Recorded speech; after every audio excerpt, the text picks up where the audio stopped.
ചീനച്ചട്ടി അടുപ്പത്ത് വെച്ച് നെയ്യ് ഒഴിച്ചപ്പോഴാണ് വീഡിയോ ഓണാക്കിയില്ലെന്ന് അറിഞ്ഞു കേട്ടോ. അപ്പം നമ്മൾ രാവിലെ ഉണ്ടാക്കുന്ന ഉപ്പുമാവ് കാണിച്ചു തരാവേ. നെയ്യിൽക്ക് കുറച്ച് വെളിച്ചെണ്ണയും കൂടി ഒഴിച്ചതിന് ശേഷം സവാള, ക്യാരറ്റ്, ഇഞ്ചിയും കൂടി ഇട്ട് കുറച്ച് ഉഴുന്നിടാൻ മറന്നുകൊണ്ട് കുറച്ച് ഉഴുന്നും കൂടി ഇട്ടിട്ടുണ്ട് കേട്ടോ.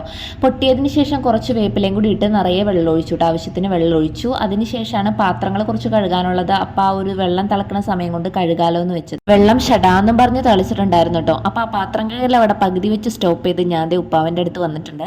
വെള്ളം തിളച്ചതിന് ശേഷം നമ്മൾ വറുത്ത റവ അതിൽ കിട്ടിട്ട് ജസ്റ്റ് ഒന്ന് ഇളക്കി ഈ ഒരു പരുവത്തിൽ എത്തുമ്പോൾ നമ്മൾ മൂടി വെക്കാട്ടോ. നമ്മുടെ ഉപ്പുമാവ് റെഡിയായി. വറ്റൽമുളക് ചേർത്തിട്ടുണ്ടായിട്ടോ, അത് പറയാനായിട്ട് മറന്നുപോയി. ഞങ്ങൾ പറശ്ശിനിക്കടയിൽ പോയി വന്നതിന് ശേഷം ഞാൻ ഇങ്ങനെയാണ് ഒരു വെളിവും വെള്ളിയാഴ്ച ഇല്ലാണ്ട് ഇങ്ങനെ നടക്കണം കേട്ടോ.